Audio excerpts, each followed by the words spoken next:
Hi, welcome back to my channel. It's MJ here at Teach Love Shine. For my new subscribers, welcome. I'm so glad you have joined the Teach Love Shine crew.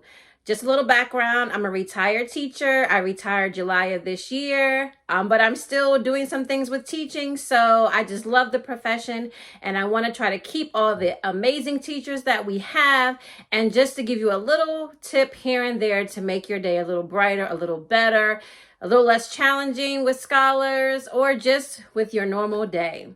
So we are at tip number 6. Yes, tip number 6. And tip number 6 is classroom libraries. Reading is fundamental, of course. Do you have a classroom library? And I'm talking everywhere from pre-K to 12th grade. Classroom libraries are such a necessity to have in your classroom, and not just for a reading teacher, but all subjects.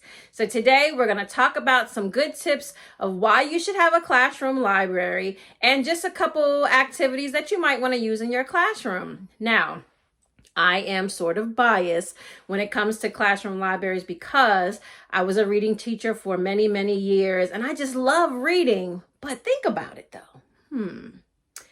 If you can't read, you can't really do all the other subjects. So reading is so important. And we want to foster all of that reading in our scholars by having classroom libraries. So let's get started with Teach.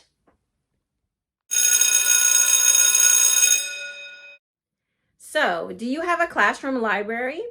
I have seen so many amazing classroom libraries over the years and online. Some are so cozy and have it all decorated so nicely, and the kids can go and sit and read. I know after COVID, it was kind of strict with how to use books in the school in their school or classroom library. So it's very important to be safe, of course. But I still see a lot of classroom libraries that are decorated so nicely, filled with books, and even separated, some by genres or separated by levels, just depending on what grade level you teach. So a classroom library is so very important to have. Now, the reason to really have one is because it is important to a successful teaching and learning of students. You have a variety of books and you can expose students to so many different things. And research shows that students who have immediate and ongoing access to engaging books in their classrooms exhibit higher reading achievements, better comprehension, increased vocabulary, and increase their reading levels. A win-win. So, how do you use your classroom library? Think about this.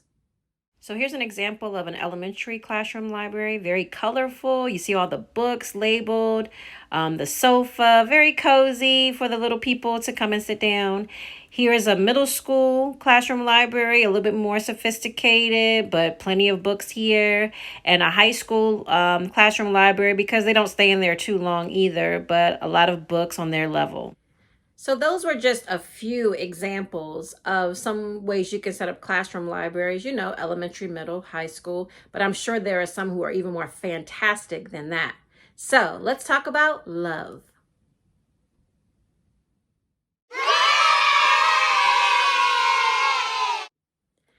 All right, love. So I wanted to share one of the activities that I used to do in my classroom.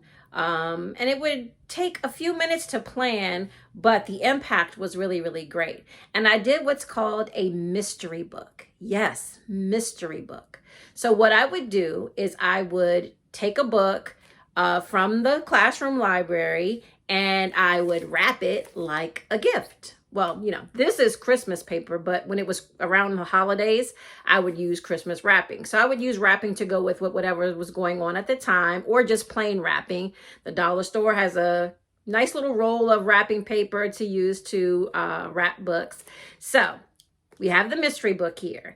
And what I would do is randomly choose a student, and I would explain that this student is taking home the mystery book.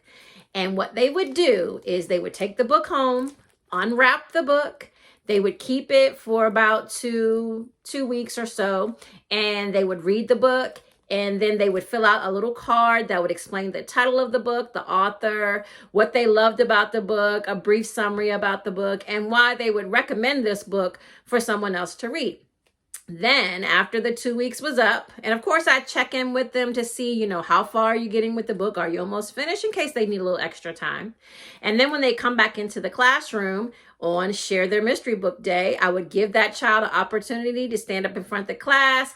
They would share the book and the information on the card, and then the scholars could ask them questions about the book to get them interested in the book, and then let them know that this book will be in the classroom library for them to be able to share and read based on the enthusiasm of the scholar.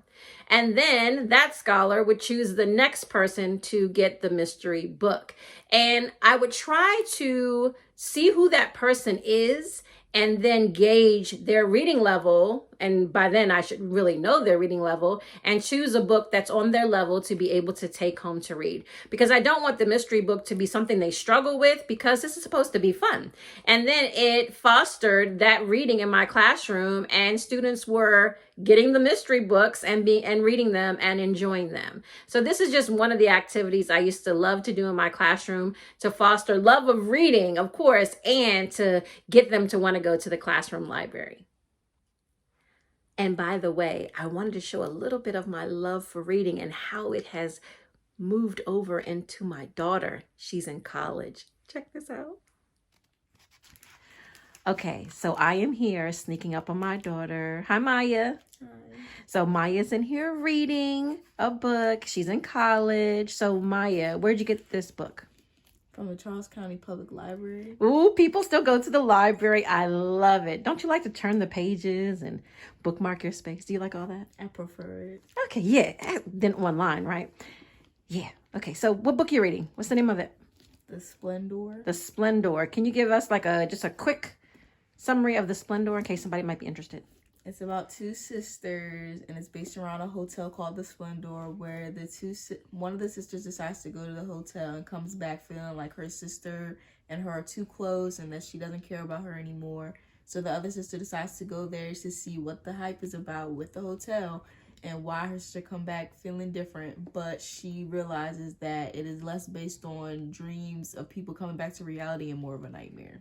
Very interesting. Okay, so let me see The Splendor. So you might want to check that out for maybe, those high school children or some adults maybe too. All right, Maya, I'm so excited that you're reading. I'm so excited that you still love to read other things besides being on like TikTok and all that. So great. All right, thanks, Maya.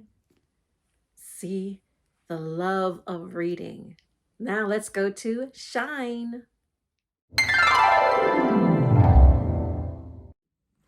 Okay, Shine.